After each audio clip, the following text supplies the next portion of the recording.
Bonjour messieurs, bienvenue sur Livre Noir. Nous sommes ravis de vous recevoir pour cet entretien un peu spécial où il y a un nouveau format, où vous êtes tous les deux à répondre à mes questions. Alors Guillaume Bigot, vous êtes bien connu, c'est vrai, de nos auditeurs. Vous êtes politologue, éditorialiste pour CNews et Sud Radio. Et Guylain Benessa, vous êtes avocat et enseignant à l'Université de Strasbourg. Alors aujourd'hui, vous venez nous parler de ce nouveau livre que j'ai dans mes mains, On marche sur la tête, avec le sous-titre qui est important pour comprendre, La France, l'UE et les mensonges, que vous avez publié, un livre que vous pouvez retrouver en librairie ou commander sur Amazon.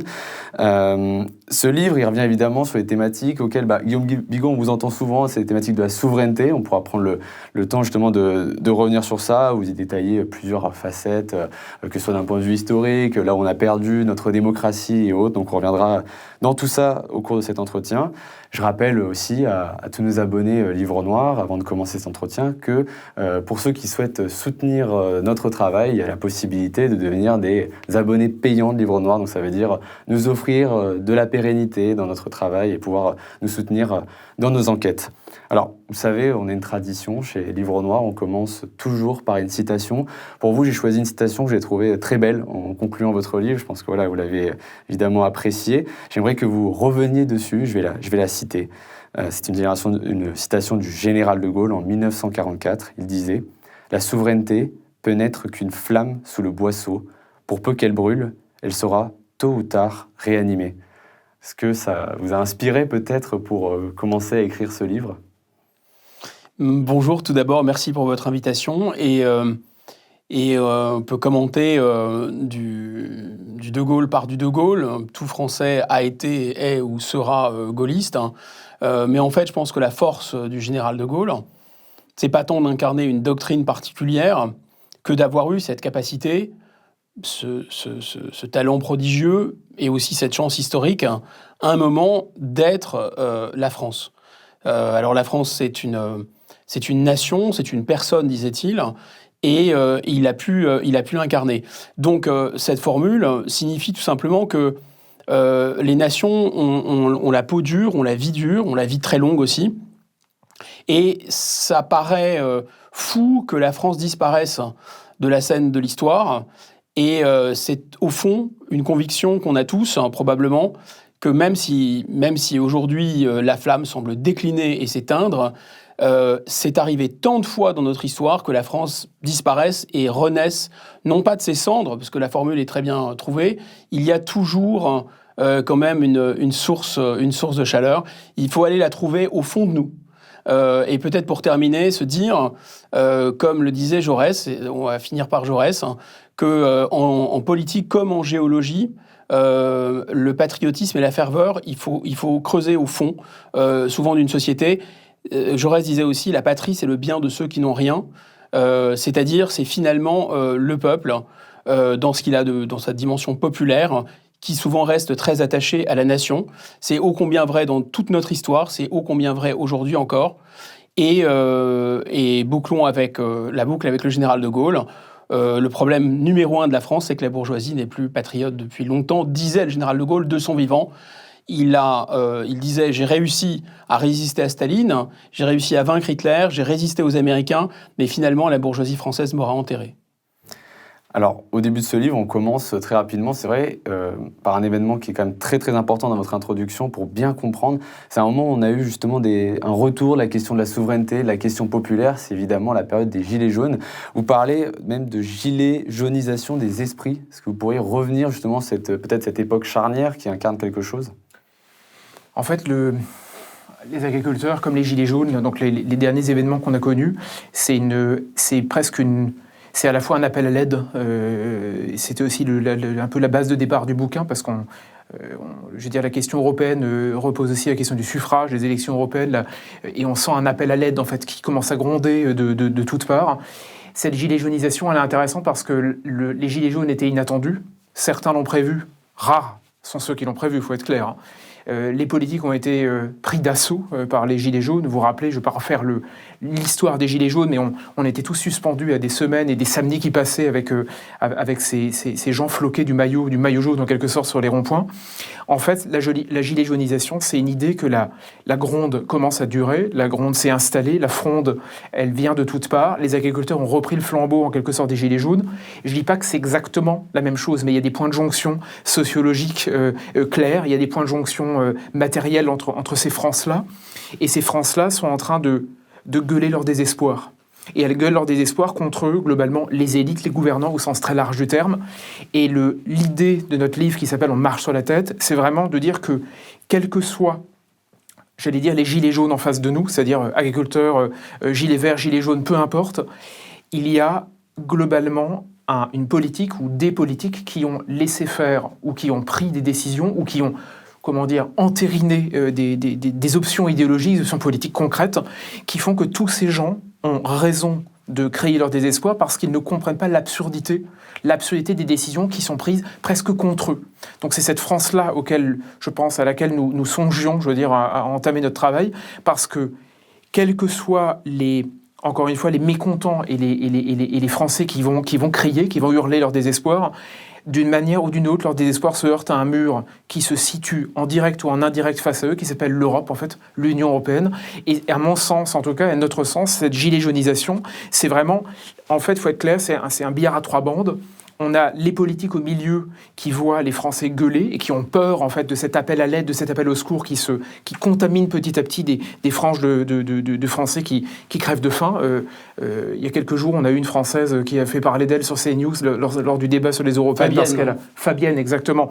Parce qu'elle a dit qu'avec 1500 balles par mois, parlons clairement, elle ne s'en sort pas. Donc on a des gens qui disent « je n'y arrive pas » avec 1500 €. Des politiques qui disent « j'y peux pas grand-chose » ou alors « achetez-vous une voiture électrique ». C'est la réponse de Valérie Hayé à cette femme en disant si le contrôle technique est trop cher et si votre crédit avec une voiture électrique et de la brioche bio en plus. Exactement. Et donc c'est une réponse. Et en fait, il y a le dernier échelon qu'on connaît sans vraiment connaître, l'échelon du dessus qui s'appelle l'Union européenne et qui bloque, qui conditionne ou qui fait que de toute façon, les décisions prises par les gouvernants en réalité sont mises sous tutelle, ce qui fait que les Français gueulent contre des gouvernants qui eux-mêmes sont pris en étau par l'Union européenne. C'est cette absurdité globale, à mon avis, qu'il faut discuter, examiner, mettre à jour pour comprendre que cette gilet jaunisation, que cette gronde, on ne pourra pas y mettre fin, on ne pourra pas y répondre sans qu'on passe par le canal d'une compréhension globale des absurdités qui viennent au niveau bruxellois, luxembourgeois et même du Parlement européen à Strasbourg.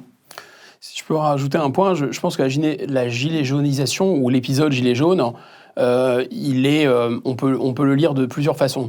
On peut le lire comme un échec, puisqu'en fait, ça n'a pas débouché politiquement. Il y a eu des tentatives, entre guillemets, de récupération, mais pas que. En fait, à l'intérieur des Gilets jaunes, comme c'est naturel, il y a eu des personnalités un peu plus charismatiques, et elles se sont fait tomber dessus à bras raccourcis par les autres Gilets jaunes.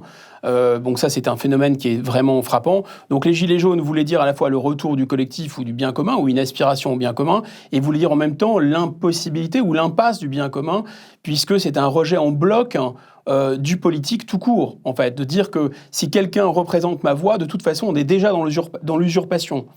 Donc ça, c'est une sorte d'impasse. Mais d'un autre côté, on peut aussi voir les Gilets jaunes, et je pense que c'est important d'avoir cette lecture, comme la partie de la France cachée qu'on considérait à la fois comme la France du passé ou la France dépassée, la France des losers de la mondialisation, des grands brûlés de la mondialisation, la France qu'on ne voyait pas, justement, leur gilet de visibilité, c'était ça, avec l'idée qu'ils faisaient un dernier baroud d'honneur, mais que finalement, le train de la mondialisation allait continuer sa course. Et en fait, c'est pas tout à fait vrai, je pense.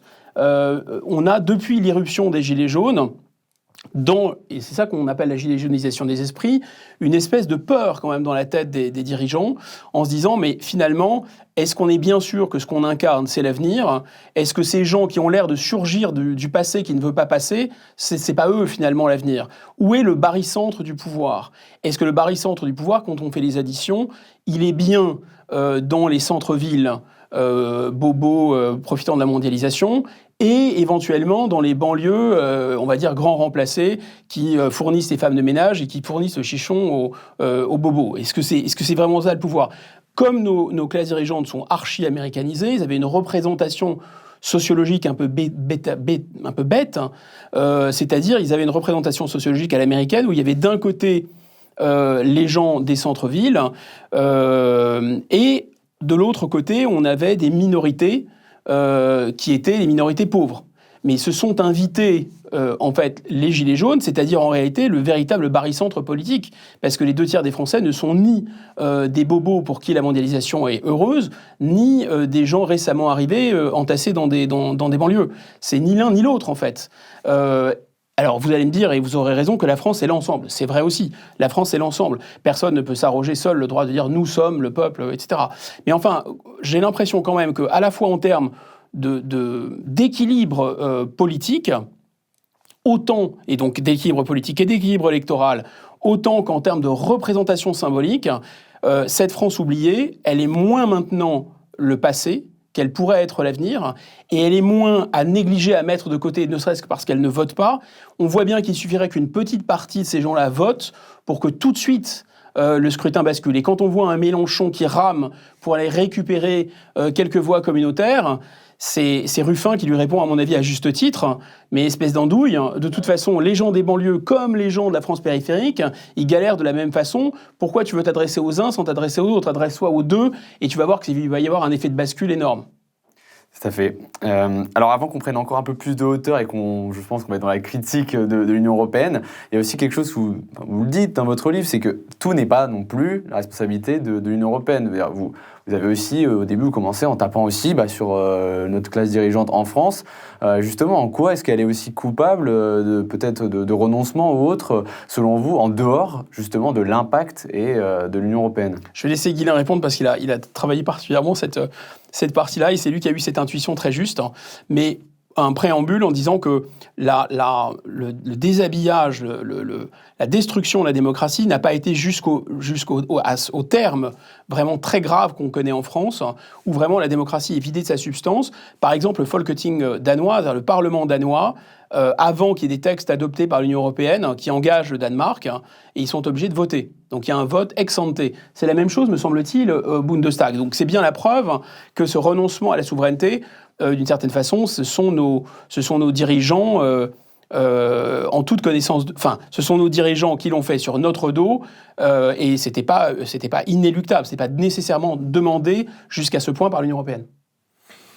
En fait, le problème, c'est un double problème. On a un épouvantail qui fait figure d'ennemi, ou plutôt de figure de repoussoir, comme ça, qui est le fameux référendum de 2005 sur la Constitution européenne, où en fait on estime, à juste titre d'ailleurs, que là il y a un crime de haute trahison à peu de choses près, puisque il y a un cas de forfaiture, comme on dit, puisque littéralement les Français ont voté contre la Constitution européenne, massivement à 3 millions de voix, le non l'a emporté à 3 millions de voix, et le traité de Lisbonne a littéralement proposé un copier-coller de la Constitution européenne, copier-coller dans le désordre, parce que c'est un truc de juriste, vous savez, on garde le même texte, on modifie un peu le contenu, on met l'alinéa du début, vous le mettez à la fin, au bout vous avez l'impression que c'est un autre contrat alors que c'est littéralement le même.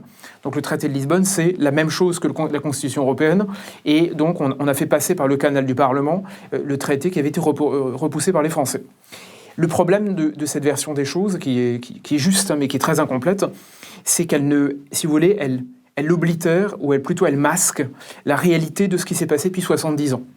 Depuis 70 ans, depuis les années 50, ça commence tout au début, il y a eu, depuis 70 ans, pour diverses raisons, une somatisation, j'ai tendance à dire ça comme ça, une somatisation de l'Europe par la classe dirigeante française. C'est-à-dire que, dès les années 50, on revient d'ailleurs sur 2-3 discours fondateurs des pères fondateurs européens qui nous promettent, vous savez, prospérité, paix, absence de guerre. Bref, tout va être pour le mieux dans le meilleur des mondes. Même la création d'un homme nouveau, c'est la formule de Paul-Henri Spaak d'époque, l'un des pères fondateurs. En fait, ce qui s'est passé, c'est que petit à petit, et ça a démarré en réalité dans le dos du général de Gaulle dès l'époque gaullienne. Petit à petit, la classe dirigeante française, soit en apparence, soit en surface, soit derrière, va organiser, va somatiser, va intégrer les impératifs européens. Ça se passe comment ? On en parle dans le livre, mais je résume. On va globalement intégrer, soit par les juges, soit par les politiques eux-mêmes, par les représentants du peuple. Donc, vont tous, les uns après les autres, se dire que finalement l'Europe est indépassable. Il n'y a pas d'autre choix qu'intégrer la question européenne. C'est pour ça que l'objectif, n'est pas seulement de dire l'Europe est un problème. L'Europe est un problème, pour nous en tout cas c'est évident et on le démontre largement, mais en fait, à force d'intégrer les objectifs européens, on ne se rend pas nécessairement compte que vous preniez le président de la République, aujourd'hui Emmanuel Macron, que vous preniez globalement les ministères dans leur ensemble et les réformes engagées, que vous preniez les juges du Conseil constitutionnel, du Conseil d'État, la Cour de cassation, que vous preniez même ce on appelle souvent ça les petits juges, vous savez, les juges quotidiens, on va dire, les juges du tribunal administratif, etc., peu importe, cette espèce de hiérarchie globale ou de pyramide générale s'est laissée investir mentalement par la question européenne jusqu'à l'appliquer constamment, même quand l'Europe ne le réclame pas. Avec du zèle. Avec du zèle. Ce qui fait que sur des questions de genre, sur des questions, vous savez, de changement de sexe, par exemple, très à la mode, ou changement de genre, comme on dit désormais, sur des questions d'islamisme, sur des questions de laïcité, sur toutes les questions qu'on veut, questions sociales, questions économiques, etc., à un moment ou un autre, même lorsque l'Europe ne le demande pas, on applique la doxa européenne avec une espèce d'envie, de béatitude, de félicité qu'on retrouve dans tous les domaines. Et l'objectif, à mon sens, ça c'est fondamental, c'est que les Français se rendent compte que les grandes décisions récentes, et on en a fait un peu l'analyse dans le bouquin, comme la question migratoire, avec la décision du Conseil constitutionnel, ou la réforme des retraites, à chaque fois, vous avez à la fois un commandement européen de faire telle ou telle chose, et une ambition française réduite à néant, ou alors des juges français qui tapent sur les doigts des politiques français au nom, soit direct, soit indirect, de la question européenne. Ça veut dire qu'en fait, on est soit corseté, soit obligé de faire ce qu'on est en train de faire. Je parle de on, les politiques, parce qu'ils se soumettent, soit par les juges, soit en direct, au catéchisme européen. Et c'est ça qu'on ne voit pas, parce que souvent, on fait de Bruxelles un épouvantail, ce qui n'est pas faux, mais il faut bien comprendre que cet épouvantail, il a été relayé par les classes dirigeantes françaises, et on rappelle, je rappelle ça rapidement là, mais c'est assez fascinant combien vous vous apercevez que notamment une partie des fonctionnaires français qu'on retrouve à la Cour de justice, dans les institutions européennes, ce sont des gens qui, depuis le départ, depuis leurs 18 ans, ont fait le programme parfait, Sciences Po, l'ENA, Conseil d'État, Cour de justice, institutions européennes, qui font qu'en fait, au bout d'un moment, ce sont des gens qui, à mon sens, ont oublié ce qu'était leur pays, la France, parce qu'ils se sont levés, comme vous savez, ils sont comme un poisson dans l'eau, je veux dire, au niveau de Bruxelles, et au bout d'un moment, ils en oublient même que les décisions auxquelles ils participent sont des décisions qui vont à l'encontre des intérêts français. On en oublie que Paris est là, à force de fricoter à Bruxelles. Vous dites même que l'Europe a congédié l'histoire, il me semble, dans votre livre, pour ça. Ça, c'est le côté américain de l'Europe. C'est-à-dire qu'effectivement, les États-Unis, c'est l'espace, c'est la géographie, sans l'histoire. Parce qu'il y a une espèce de tabula rasa de refaire un pays qui est loin de l'Europe et loin des péchés de l'Europe, disent les fondateurs des États-Unis, à partir d'une table rase. Bon, ce qui est complètement faux, parce que le pays n'est pas vide, mais c'est l'idée de la géographie. Donc effectivement, dans l'Europe, je pense qu'il y a 3 matrices dans l'Europe. Il y a une matrice américaine, la volonté de singer les pères fondateurs des États-Unis, de singer les institutions américaines, de vouloir faire les États-Unis d'Europe, avec bien sûr une alliance très étroite avec les États-Unis, avec la main des États-Unis. Moi, je pense une des premières mesures qu'un pouvoir souverain à nouveau, au sens de la grande politique française pluriséculaire, arriverait aux affaires, la première chose, il faut rendre les cendres de Jean Monnet aux Américains. C'est un héros militaire et politique américain. Il a, à mon avis, doit être enterré avec les honneurs des États-Unis, des Marines, au cimetière américain d'Arlington. C'est là où est sa place, c'est un traître. Tout le monde le sait d'ailleurs dans la classe dirigeante française. Bon, et il est enterré quand même au Panthéon. Enfin, ce qui en dit très long, c'est un véritable sacrilège. Donc il y a cette idée américaine, il y a une idée allemande, profondément, parce qu'on voit le système fédéral, la subsidiarité, l'idée d'un Saint-Empire aussi. N'oubliez pas, les symboles ont leur importance. Le drapeau européen, c'est le drapeau de l'Immaculée Conception. Il y a quand même une vieille idée qui traîne sur le continent européen, c'est la nostalgie de Rome, c'est la nostalgie de l'Empire, c'est de refaire un empire, un État-empire à la place des nations. Et la Ligue hanséatique aussi. Exactement. Projet contre lequel, évidemment, se dressent constamment et la France et la Grande-Bretagne de manière pluriséculaire. Et et on voit que ce projet-là, il va prendre une tonalité particulière après la Seconde Guerre mondiale, parce que l'Allemagne sort de la Seconde Guerre mondiale la tête couverte des cendres d'Auschwitz. Et donc là, la construction européenne va servir de, comme on dit dans le judaïsme, de mikvé, de bain purificateur à l'Allemagne. C'est le moyen pour l'Allemagne de revenir dans la société des nations en s'enveloppant d'une légitimité qui n'est plus allemande, mais qui est européenne. Et il y a le troisième et dernier projet, c'est pour ça que je pense aussi que la construction européenne fonctionne dans l'esprit français avec les Français, c'est vraiment, et pour rebondir sur ce dont vous parlez, Guilain, c'est-à-dire de ces figures de hauts fonctionnaires français qui se sont emparés de la construction européenne, c'est qu'en fait, il y a l'idée de faire une France en plus grand. Comment s'est fait la France ? Alors, je pense qu'ils sont un peu hémiplégiques. Ils ont oublié qu'il y avait les rois de France qui avaient bataillé et émondé les châteaux et cassé la figure à tous les roitelets locaux et régionaux, tous les seigneurs féodaux qui se sont fait soumettre par la violence du roi de France. Ils ont oublié cet épisode-là et ils ne voient que l'unification par le droit, et notamment par le droit commercial, les jurandes, les octrois, l'unification du droit commercial, ne plus payer de taxes pour vendre entre Angoulême et la Provence. C'est ça que les notables français et les juristes français, juristes au sens large, les hauts fonctionnaires, les ancêtres des énarques du temps de la monarchie, ont dans l'esprit. C'est comme ça, pense-t-il, que la France s'est créée. Et donc, si on s'empare d'une machine bureaucratique à l'échelle européenne, à l'échelle continentale, on va pouvoir faire un grand État, exactement comme on a fait la France. Bon, évidemment, le général de Gaulle les avait mis en garde, il leur a dit oui, mais il y avait un fédérateur, il y avait un empereur qui s'appelait le roi de France. C'est pour ça, c'est par sa violence et par les guerres que la France s'est faite. Et ensuite, les juristes sont venus dans les bagages. Mais en Europe, en l'occurrence, comme il n'y a pas d'État unificateur, enfin, il y a eu Hitler, il y a eu Bonaparte, il y a eu plein de tentatives. Charles Quint, ça a échoué. Comme ça ne marche pas.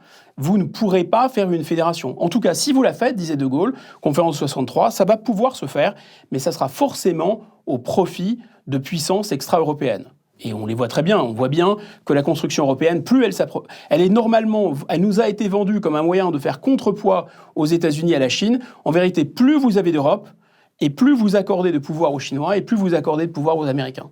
Ce qui d'ailleurs, le symbole de ça, c'est que lorsque la Constitution européenne est rédigée, Giscard lui-même, il s'imagine que l'Assemblée de fonctionnaires, donc de petits hommes gris qui rédigent la Constitution européenne, il la compare officiellement à la Convention de Philadelphie. Donc il fantasme qu'on ait une grande Europe sur le modèle américain. Quelque part, on a à la fois somatisé, l'influence américaine, et en même temps, on se barre on a l'idéal dingue qui est de reproduire les Américains, alors qu'en fait, nous sommes globalement inféodés à l'esprit américain. Mais on a somatisé cette espèce d'inféodation. C'est très important parce que les trois sources ont convergé.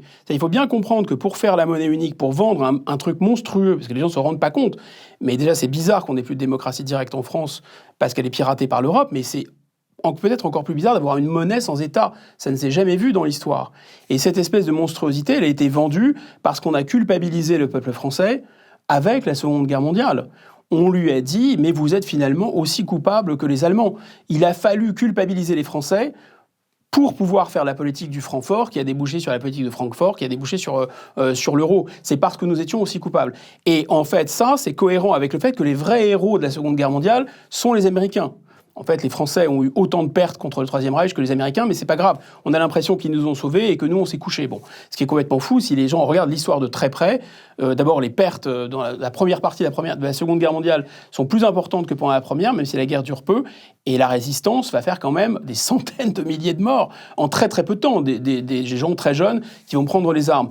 Et donc, on voit bien que l'alignement moral est cohérent avec l'alignement sur les États-Unis, qui est cohérent sur l'alignement sur la méthode allemande, sur la technique allemande, monétaire, constitutionnelle, subsidiarité, fédéralisme, et évidemment derrière l'OTAN. Alors, prenons justement un cas précis dans le livre. Justement, j'aimerais qu'on revienne sur la question migratoire. Vous savez que la question migratoire, il y a même tout un débat sur les souverainistes, les personnes justement qui seraient quand même plus identitaires, il y a ceux qui disent qu'en fait, grosso modo, on peut gérer cette question au sein de l'Union européenne, que c'est gérable, et ceux qui disent que non, en fait, il faut sortir de l'Union européenne parce que sinon, on n'arrivera pas à avoir en fait le pouvoir, que ce soit sur les juges, que ce soit sur nos règlements. Qu'est-ce que vous pensez justement de cette conflictualité entre ces deux positions ? Est-ce que être au sein de l'Union européenne, c'est pouvoir gérer l'immigration ?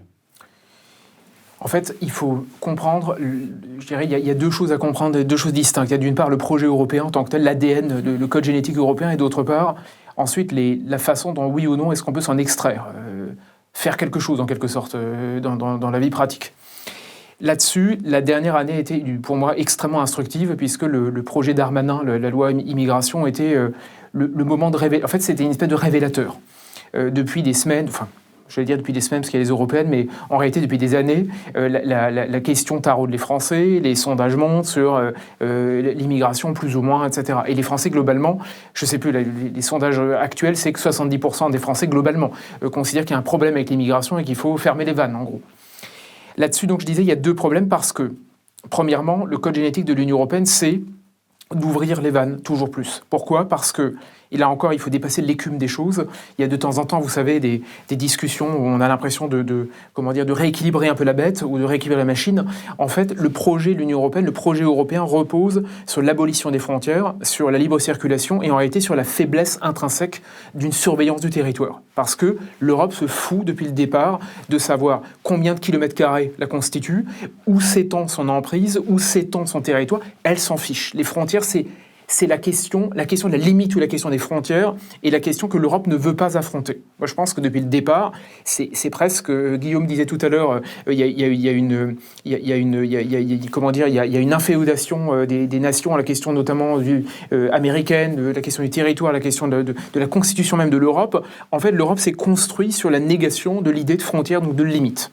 Ce qui fait qu'aujourd'hui, ça c'est le premier temps, si je puis dire, aujourd'hui, quand on nous dit Frontex n'a pas de moyens, donc Frontex, le garde-frontière européen n'a pas de moyens pour garder les frontières, ce n'est pas un accident, c'est une volonté. C'est-à-dire qu'à part 2-3 individus isolément, comme Fabrice Leggeri, qui a rejoint le RN et qui était le patron de Frontex, qui a dû plier bagages parce qu'on lui a concrètement fait comprendre qu'on ne voulait pas garder les frontières. Ursula von der Leyen, notamment, lui a expliqué que garder les frontières, ça va, mais surtout pas, quoi. Ça veut dire que l'Europe fait tout pour ne pas garder ses frontières parce qu'elle estime que les frontières, c'est mal. C'est la transgression ultime, c'est de fixer une limite à son projet politique. À la limite, on pourrait dire que l'Europe réalise de façon extrêmement candide, naïve et presque criminelle la paix perpétuelle de Kant, c'est-à-dire, vous savez, le gouvernement mondial, on ouvre tout, on aurait un conglomérat de quelques personnes qui décident, on ouvrirait le champ des possibles au monde entier et advienne que pourra. Et maintenant, on se rend compte que ce projet est criminel parce que dès que vous ouvrez sans jamais avoir de limite, par le principe même, j'allais dire philosophiquement et pragmatiquement, ça n'a aucun sens parce qu'à un moment, il faut fermer. La citoyenneté a un sens et la citoyenneté, c'est ouvrir des droits. Vous voyez, vous avez des droits parce que vous êtes citoyen. Si vous n'êtes pas citoyen ou non national, vous n'avez pas de droits. La relation intrinsèque est consubstantielle à l'idée même d'une démocratie. Ça, c'est le premier élément. Deuxième élément, et c'est ce qu'on détricote dans le livre pour arrêter d'être théorique ou général, de dire voilà, l'Europe ne veut pas, ce qui est vrai, l'Europe ne veut pas fermer les vannes. Mais en réalité, lorsqu'on prend le projet Darmanin, grosso modo, Darmanin disait quoi ? Il dit je suis le monsieur muscle du gouvernement, j'ai l'autorité. Vous savez, c'est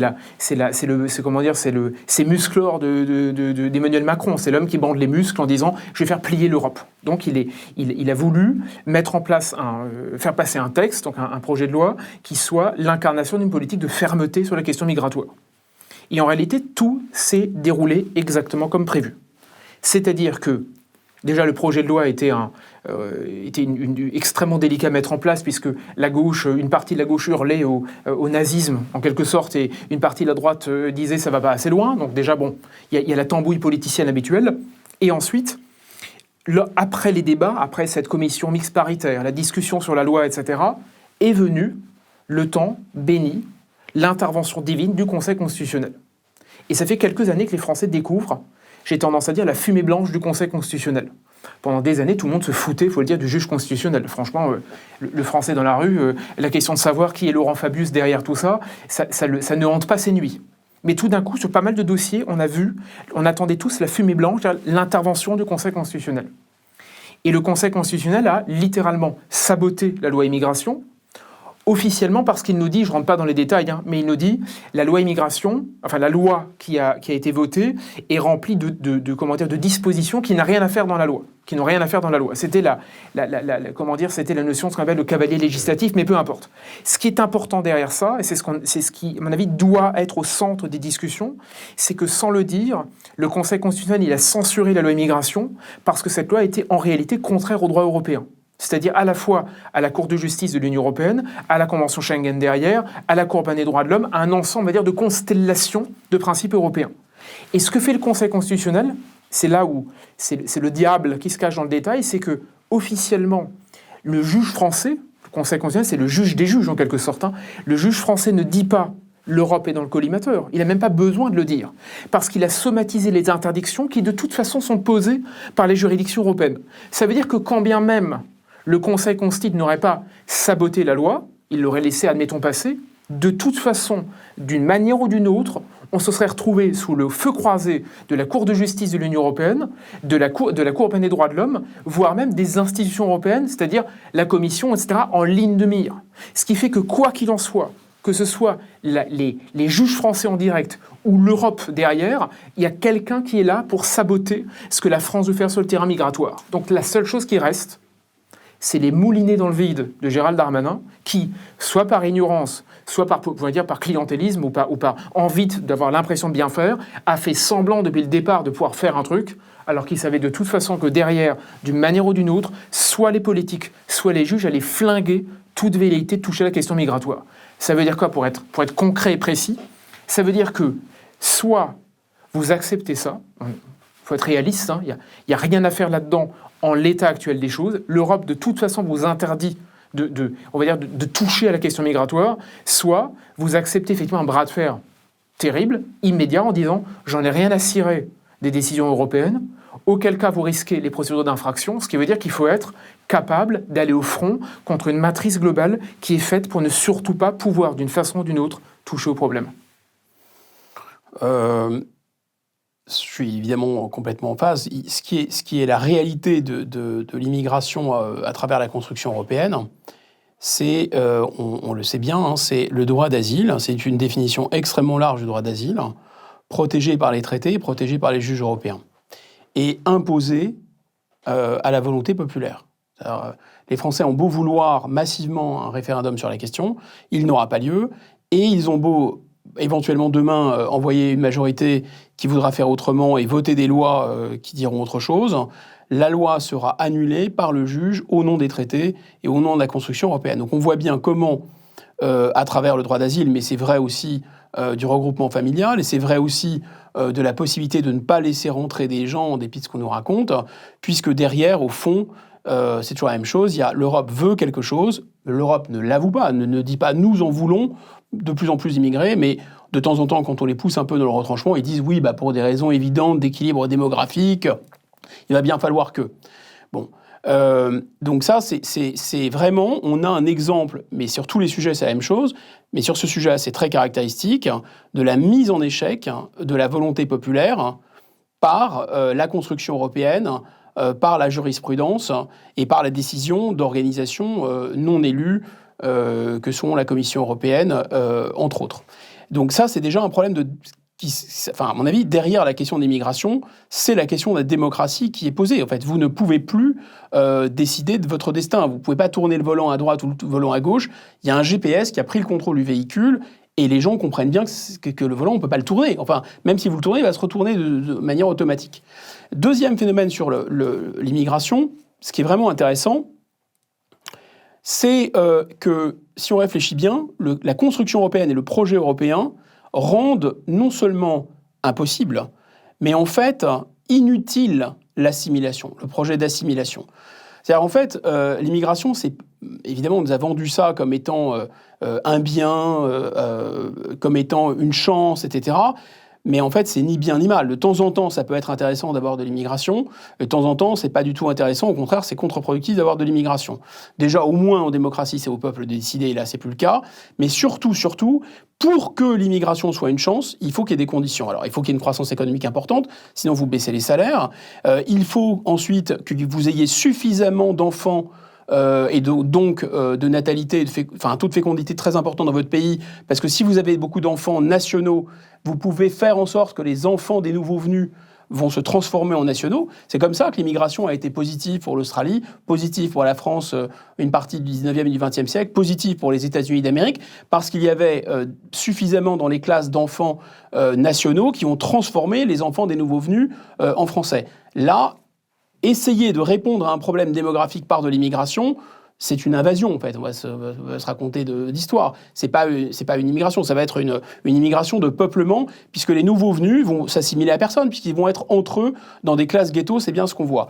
Et la troisième condition, c'est évidemment qu'il y ait une confiance en soi très forte du pays. D'ailleurs, c'est des pays avec un patriotisme fort qui ont pu réussir leur politique d'immigration. Il faut qu'il y ait vraiment une confiance en soi d'un pays qui fait venir des nouveaux venus très très forte, pour les assimiler, et évidemment, il faut que les nouveaux venus aient envie aussi. Or, la construction européenne, elle se fonde sur quoi ? Sur l'idée que tout seul, on est trop petit. Donc déjà, intrinsèquement, on n'a plus confiance en nous, c'est bien pour ça qu'on veut faire l'Europe, d'une certaine façon, parce on se dit qu'être la France dans le XXIe siècle, c'est pas grand-chose, donc faisons l'Europe. Donc on n'a plus confiance en nous. Mais surtout, si le projet européen va jusqu'à son terme, si la construction européenne devient vraiment un État, on se rend compte qu'un Suédois, il sera chez lui en Italie. On se rend compte qu'un Italien, il sera chez lui en Suède. Ils auront donc des langues différentes, ils auront des cultures différentes, ils auront des façons de penser très très différentes, parce qu'un Suédois n'est pas un Italien n'est pas un Suédois. Et en fait, pourtant, ils feront partie du même État. Ils auront les mêmes droits, les mêmes élections, etc. Donc, en réalité, par construction, si j'ose dire, eh bien, la construction européenne fait que les nouveaux venus n'ont aucun intérêt à devenir français, à devenir italien, à devenir suédois, puisque demain n'appartient ni à l'Italie, ni à la Suède, ni à la France. Demain appartient à une sorte de zone aéroportuaire sans taxe, où les produits, les capitaux, mais aussi les personnes circulent librement et où chacun est chez soi absolument partout, c'est-à-dire chez l'autre. Donc vous faites disparaître la notion de peuple. Maintenant, et je boucle la boucle, là où ça devient intéressant, c'est le discours identitaire européiste, qui nous vend une espèce de civilisation européenne, c'est-à-dire en fait une civilisation blanche et chrétienne contre les nouveaux venus extra-européens. Eh bien, là, d'une certaine façon, ça rend évidemment, exactement comme la construction européenne, l'assimilation impossible. Parce que les nouveaux venus, surtout extra-européens qui sont déjà là, le stock, on va dire, qui est déjà là, je ne parle pas du flux, il faut évidemment l'arrêter net, ce qui est aujourd'hui impossible, mais le stock est déjà là, vous n'allez pas faire une nation avec eux au nom du christianisme, ils ne sont pas chrétiens. Vous n'allez pas faire une nation avec eux au nom de la couleur de peau blanche, ils ne sont pas blancs. Vous n'allez pas faire une nation avec eux, etc., etc. Et en fait, on en revient à cette impasse qu'est la politique identitaire. La politique identitaire, en fait, en creux, valide la construction européenne. La politique identitaire est le fond de l'idéologie identitaire. Identité, ça veut dire finalement rester égal à soi, ne pas bouger d'une certaine façon. Et en fait, c'est quelque chose qui est intégralement tourné vers le passé.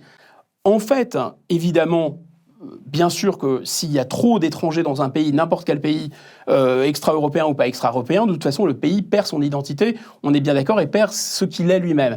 Mais l'identité, si c'est privé de la démocratie, c'est-à-dire l'identité est privée de la volonté, qu'est-ce qui fait un peuple ? C'est pas seulement son passé, c'est pas seulement ce qu'il a été, c'est ce qu'il veut être à l'avenir, et c'est sa volonté et sa capacité à se projeter. Autrement dit, un peuple qui ne fait plus d'enfants, un peuple qui ne vote plus, un peuple qui n'a plus d'ambition mondiale, un peuple qui n'a plus de force, de dynamique, il est réduit à l'identité. L'identité, en fait, c'est ce qui nous reste quand on a perdu toute âme. L'identité, c'est un musée. L'identité, c'est empaillé. L'identité, c'est figé. Et donc c'est pour ça que cette politique de l'identité, elle est assez cohérente, aussi bizarre que ça puisse paraître, avec la construction européenne. Parce que toute l'Europe, ce n'est que ça. C'est des petits pays qui ont décidé qu'ils étaient trop petits pour exister, qui vont se mettre ensemble et qui vont décider de se protéger ensemble en se serrant les uns contre les autres. Donc on voit bien qu'il y a un renoncement à vivre, il y a un renoncement à être soi. Je ne suis pas contre l'identité. Je dis que l'identité doit s'inscrire, pour être digne de son passé, il faut se projeter dans l'avenir. Or là, vous n'avez plus de projection dans l'avenir, et ce n'est le passé, enfin, ce n'est plus que le passé pour le passé. C'est plus d'une certaine façon une volonté. Et comment l'identité devient une volonté ? Bien précisément par le suffrage universel et par la démocratie. On devient un peuple parce qu'on a une ambition ensemble, on a des projets ensemble. Si vous estimez que vous êtes trop petit et que vous devez vous mettre avec d'autres blancs chrétiens qui ont l'impression d'être submergés par le monde de demain, bah vous allez faire un EHPAD historique protégé sous protection américaine qui va consommer chinois et qui va même pas avoir le courage de fermer ses frontières. Alors il y a évidemment plein de thématiques qui sont abordées dans votre livre. On est resté sur celle de l'immigration, mais vous parlez évidemment du rôle de l'Union européenne, voilà, dans le cadre juridique, dans le cadre des taxations, dans la prise en fait, de pouvoir dans la vie des citoyens, d'un point de vue démocratique et autres. Mais j'aimerais qu'on garde un petit peu de temps justement aussi pour faire un petit exercice et revenir sur les partis politiques. Notamment, je me souviens de Ted, qui est celui qui décrit les insoumis, qui sont des insoumis bien soumis. Notamment, c'est intéressant parce que c'est quand même un parti qui, en 2017, si je ne dis pas de bêtises, avait tout de même une dimension assez souverainiste avec des personnes comme Georges Kuzmanovic et des gens qui avaient une dimension de la souveraineté populaire à aborder. Et puis Mélenchon, je me souviens que dans les plateaux, n'était jamais très clair sur sa dimension, est-ce qu'il allait sortir ou pas de l'Union européenne. Donc pourquoi maintenant est-ce que les insoumis sont bien soumis ? Alors, avant de passer la parole à Guillaume sur cet aspect de politologie, on va dire, de la question européenne, j'ai quand même, pour comprendre l'impasse des insoumis, mais de l'ensemble des partis, il faut, à mon sens, comprendre quelque chose de fondamental. Je vais vous raconter une anecdote qui, à mon avis, éclaire complètement les verrous et les catastrophes, ou plutôt les verrous auxquels sont confrontés les partis politiques, et aussi leurs ambiguïtés, leurs paradoxes, etc. Puisque globalement, ce qu'on liste dans le livre, c'est comment est-ce que les partis, dont les insoumis, se heurtent en fait à une succession d'interdictions, de cadenas posés par l'Europe. En fait, il faut comprendre qu'en 62, le général de 1962, donc il y a bien longtemps, le général de Gaulle a envoyé à la Cour de justice de l'Union européenne, donc on va dire chez les juges européens, d'accord, il a envoyé un émissaire français, Robert Lecourt, qui va fabriquer, et je veux dire qui va fabriquer, inventer, il n'est pas le seul, mais qui va inventer ce qu'on appelle en 62 le principe de primauté du droit européen. Ça veut dire qu'en 62, pour la toute première fois, les juges européens disent officiellement, dont un Français à leur tête, choisi par le général de Gaulle, qui d'ailleurs des années plus tard rejoindra le Conseil constitutionnel. Je vous disais tout à l'heure, il y a des points de passage entre l'Europe et l'inféodation française ou la somatisation française tout le temps. Il faut comprendre que ça veut dire qu'en 62, officiellement, les juges européens disent à l'ensemble des membres de l'Europe, je veux dire la France, l'Allemagne, etc., leur disent « J'en ai strictement rien à cirer de votre souveraineté, rien, parce que je mets en place le démarrage d'une constellation de cadenas pour que vous ne puissiez plus jamais vous exprimer. » C'est-à-dire c'est évidemment le début, je ne dis pas que ça se fait en 3 mois, mais c'est le début d'une histoire qui fait qu'on ne comprend pas 2024. Et la fable que nous racontent les partis, vous savez, sur on peut jouer sur l'Europe, on peut changer les leviers, on peut modifier la trajectoire, etc.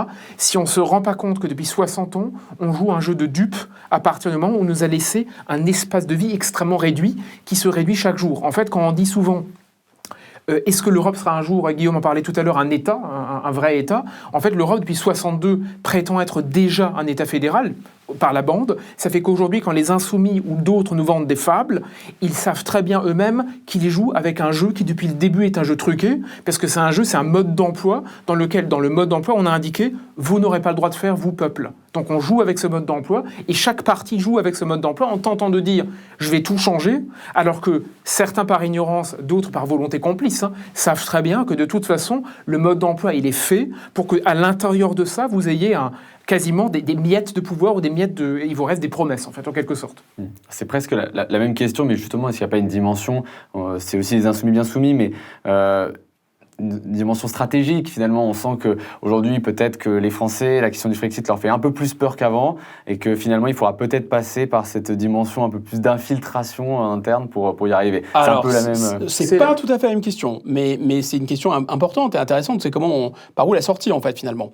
On peut attaquer directement ça. Pour compléter ce que dit Guilain, c'est que, effectivement, je rejoins cette idée des cadenas, c'est-à-dire, c'est fait de telle sorte que vous n'avez pas de puissance européenne, parce que de toute façon, c'est un système de soumission aux États-Unis, intrinsèquement. Donc, par construction, ça n'a aucun sens. Plus on vous parle de l'Europe de la défense, plus vous achetez des armes américaines. Enfin, c'est ça le système. Donc, on vous dit oui, on va faire une monnaie, par exemple, on a dans les traités, et là on voit bien la soumission de Mélenchon, c'est qu'on a dans les traités de toute façon installé un certain nombre de dogmes qui sont des dogmes de l'économie néoclassique, notamment le libre-échange, l'ouverture maximale, etc., l'interdiction, sauf exception, de financer vos entreprises, d'aider vos entreprises, le fait de privatiser, on l'a vu sur l'électricité, etc. Donc tout ça, c'est dans les traités. Donc en fait... et le troisième verrou, effectivement, c'est le verrou démocratique. C'est-à-dire que c'est fait en sorte pour que les peuples ne puissent pas toucher les traités.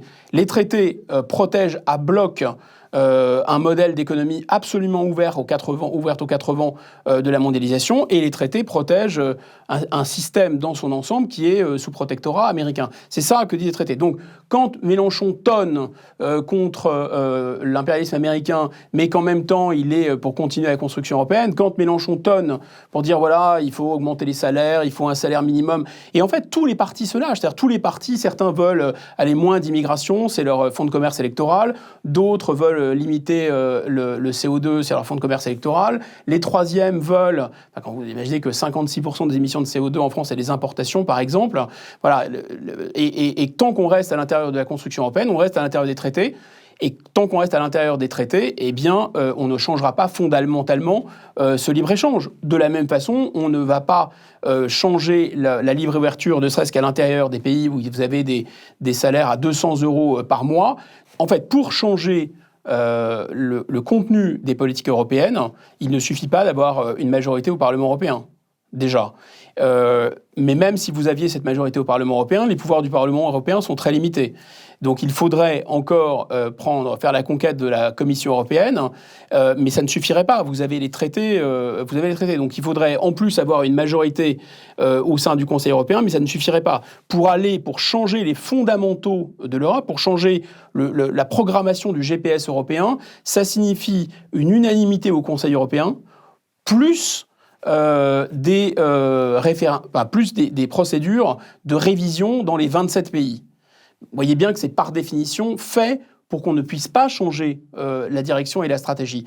Donc tous les partis politiques, tous les partis politiques en prennent pour leur grade, qu'il s'agisse de l'Europe sociale, qu'il s'agisse de l'Europe écologique, qu'il s'agisse de l'Europe des nations. Tout ça, ce sont des mots, ce sont des slogans qui sont absolument creux et vides, puisque par définition, l'Europe est faite pour priver les peuples de la possibilité d'infléchir leur destin. Et là où il y a un véritable piège, c'est qu'on vous dit, mais si maintenant vous voulez réellement que les peuples aient leur voix au chapitre à l'échelle européenne, dans ce cas, les amis, il faut vraiment passer, il faut faire sauter la règle de l'unanimité, et il faut vraiment passer à l'échelon fédéral. Et là où on tombe, encore une fois, sur des sables mouvants, c'est qu'il n'y a pas de peuple européen, il n'y a pas de démocratie européenne, il n'y a pas une majorité, une minorité à l'échelle de l'Europe, les débats ne sont pas communs, les partis ne sont pas communs. On l'a vu sur ces élections européennes.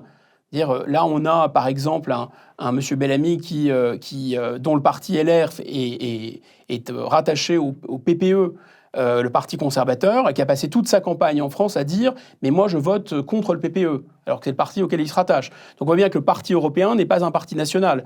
On a, le Rassemblement national qui passe son temps à se dédiaboliser, et grand bien leur face, je pense qu'ils ont raison de faire ça, et jusqu'à une date très récente, ils étaient avec l'AfD, qui n'est pas vraiment dans la dédiabolisation. Donc on voit bien que là aussi, ils tiennent un discours au plan national, et au plan européen, ça va être complètement différent. Parlons de Reconquête. Reconquête nous explique qu'ils veulent arracher la souveraineté française à la dimension européenne, mais ils sont prêts à s'allier, et ils utilisent d'ailleurs un argument de vote utile européen en disant ne votez pas pour les autres, votez pour nous, parce que nous, on va peser au poids européen. Donc on voit bien qu'ils tombent dans la ruse de la raison européenne, c'est-à-dire qu'ils accélèrent la construction européenne.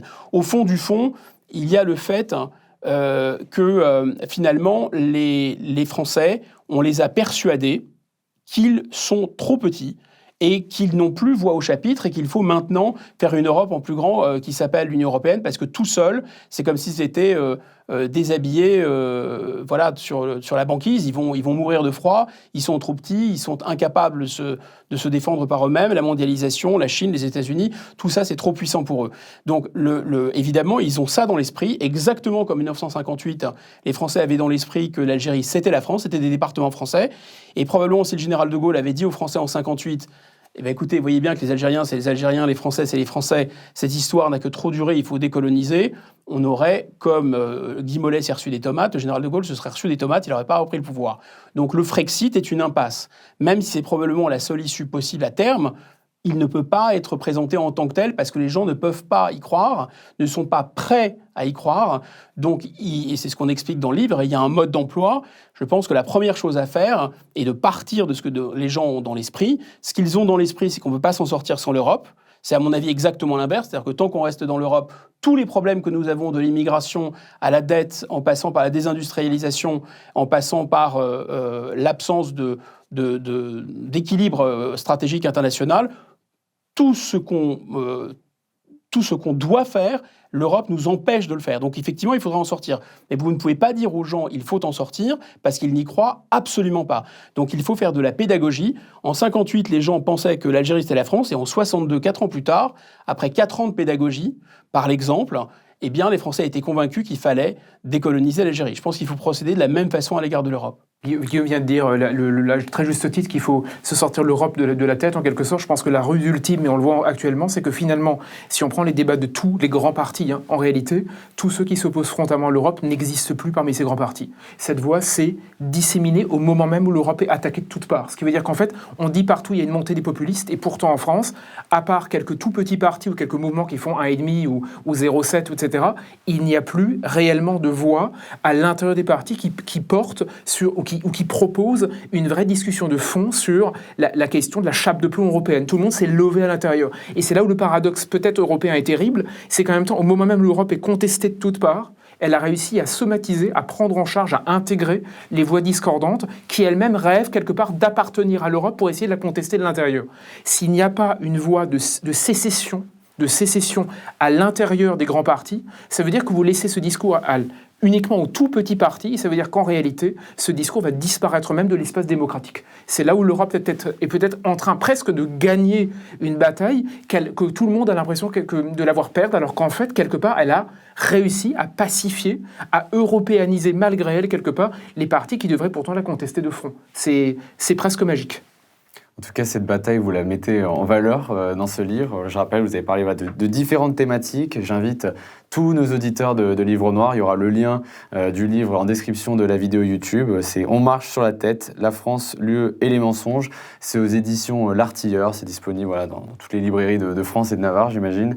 Donc voilà, merci beaucoup Guylain Benessa. Merci Guillaume Bigot d'avoir pris vraiment ce moment avec nous. Je pense que ça intéressera tous nos auditeurs qui sont intéressés par ces thématiques, notamment quant à l'Union européenne.